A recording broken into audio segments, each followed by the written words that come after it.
My all friends. अरे कहाँ हैं आज अरविंद केजरीवाल जी और कहाँ हैं कैलाश गहलोत जी, दिल्ली के ट्रांसपोर्ट मिनिस्टर। क्या आपको पता है कि आज दिल्ली में सुनहरी पुरा में 4 बसें जलकर खाक हो गई। बराबर में ही लोधी होटल है, वहाँ पर विदेश से भी लोग आकर रुकते हैं और देश से अलग अलग जगहों से लोग आकर रुकते हैं। क्या माहौल रहा होगा उनके दिल में, कितना भय बैठ गया होगा, क्या इम्प्रेशन गया होगा कि हम देश की राजधानी में हैं, हिंदुस्तान की राजधानी दिल्ली में है, कि यहाँ पर खड़ी खड़ी बसें चल रही हैं।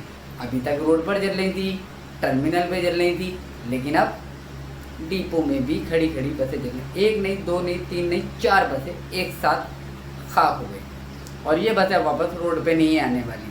वहीं अरविंद केजरीवाल और कैलाश गहलोत जी जिस तरह से रिबिन काट रहे हैं, जिस तरह से वो उद्घाटन कर रहे हैं, 150 इलेक्ट्रॉनिक बसें हम लाए हैं, जबकि फेज़ 2 में नरेंद्र मोदी जी के माध्यम से ये बसें आई हैं। बात यहाँ पर नहीं रुकती है, बात यहाँ पर नहीं ख़त्म होती है। मैंने रात आपसे वीडियो भेजी थी जो आपने देखी होंगी। अभी मैं आपको साइलेंट मोड पे दिखा रहा हूँ, वो वीडियो साइड में चल रही। आप देखिए किस तरह से अफरा तफरी का माहौल है। क्या दिल्ली पुलिस, क्या फायर ब्रिगेड इसी काम के लिए बैठी है कि सुनहरी पुला बसें जलाता रहेगा, एक्सीडेंट करता रहेगा और वो वहाँ पर मुस्तैद रहेंगे। माननीय अरविंद केजरीवाल बार बार कहीं आग लगती है तो एनसीडी को घेरते हैं, पानी की किल्लत होती है तो हरियाणा को घेर लेते हैं, कहीं कोई कांड होता है तो दिल्ली पुलिस को घेर लेते हैं। कुल मिला के उनका टारगेट रहता है भारतीय जनता पार्टी को घेरना, लेकिन जबकि ऐसा कहीं नहीं है। अब इन बातों में हम जाते हैं कि किस तरह से बसें जली हैं, तो मैं आपको सीधा स्पष्ट कर देना चाहता हूँ। सुनहरी पुला जो मैं बार बार आपको बोल रहा हूँ कि किलर डिपो, किसी को मरना है, किसी को मरवाना है तो सुनहरी पुला डिपो की बस भेज दो, एक साथ खात्मा करा देगी।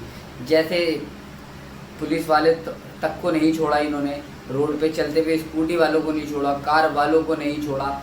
गलती ड्राइवर की नहीं है, गलती है डिपो प्रशासन की, गलती है डिपो के प्रबंधक की, क्योंकि वो सारा पैसा खा रहा है, वो बसों में काम नहीं करा रहा।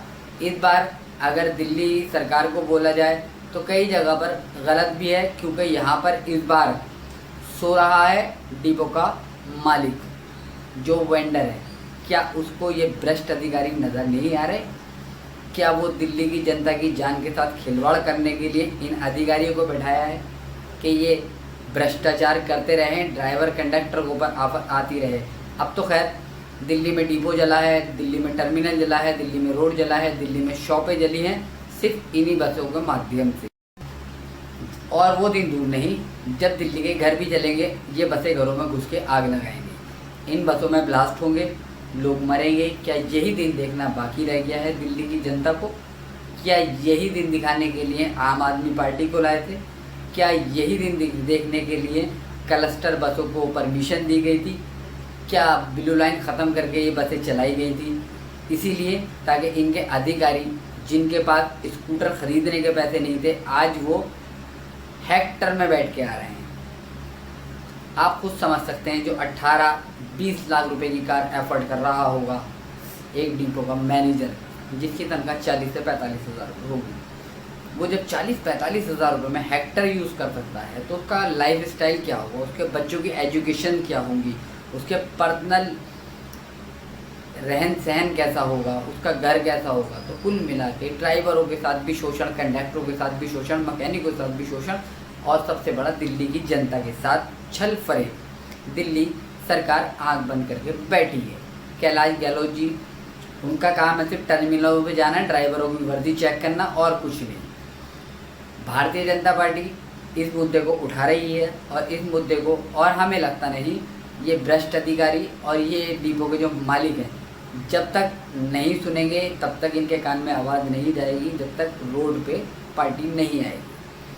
और रोड पे आने का मतलब ये इन बसों का संचालन बंद हो जाना, ठप हो जाना, दिल्ली जनता को परेशानी फिर फेस करनी। लेकिन मैं बार बार कहूँगा कि भारतीय जनता पार्टी कहीं ना कहीं नहीं, हर जगह देश की, दिल्ली की जनता के हित के लिए फैसले लेती है। इस बार लिहाजा जिन ऑटो वालों ने, जिन टैक्सी वालों ने अरविंद केजरीवाल की सरकार पर भरोसा जताया था, आज उनका क्या हाल है? आज वो बद से बदतर हैं। जिन ऑटो वालों ने अरविंद केजरीवाल को गोद में उठा करके सत्ता के शासन पर बिठाया था, आज उन्हीं के गले पे छुरी चल चुकी है। ओला उबर के नाम से अननेसेसरी बहुत सारी कैबें चला दी गई हैं। ना मालिक को फ़ायदा, ना ड्राइवर को फ़ायदा, ना ऑटो वाले को फ़ायदा हो रहा है, सिर्फ कंपनीज को। यही हालत है क्लस्टर की। क्लस्टर बस से बदतर हालत हो रही है। टॉप 10 पे अगर कोई डिपो आता है तो आता है सुनहरी पुला, उसका मैनेजर है शरद। मैंने एक दफ़ा शरद से और सीडी सिंह से बात की थी कि कुछ डिपो में तनख्वाह 8 तारीख तक आ जाती है, तो उन्होंने जवाब सीधा सीधा से दिया था कि उनके मालिकों के पास पैसा है, हमारे पास नहीं है, हमारे मालिक के पास पैसा नहीं है। दिल्ली गवर्नमेंट हमें पैसे 15 से 20 तारीख में देती है, 12 तारीख में देती है, तभी हम ड्राइवरों की तनख्वाह रिलीज़ करते हैं। क्या वास्तव में अरविंद केजरीवाल भेदभाव कर रहा है? क्या वास्तव में डिपो का वेंडर भेदभाव कर रहा है? क्या दिल्ली सरकार इनके साथ अत्याचार कर रही है? तो इसी तरह की जानकारी के लिए बने रहिए हमारे साथ। मुझे दीजिए।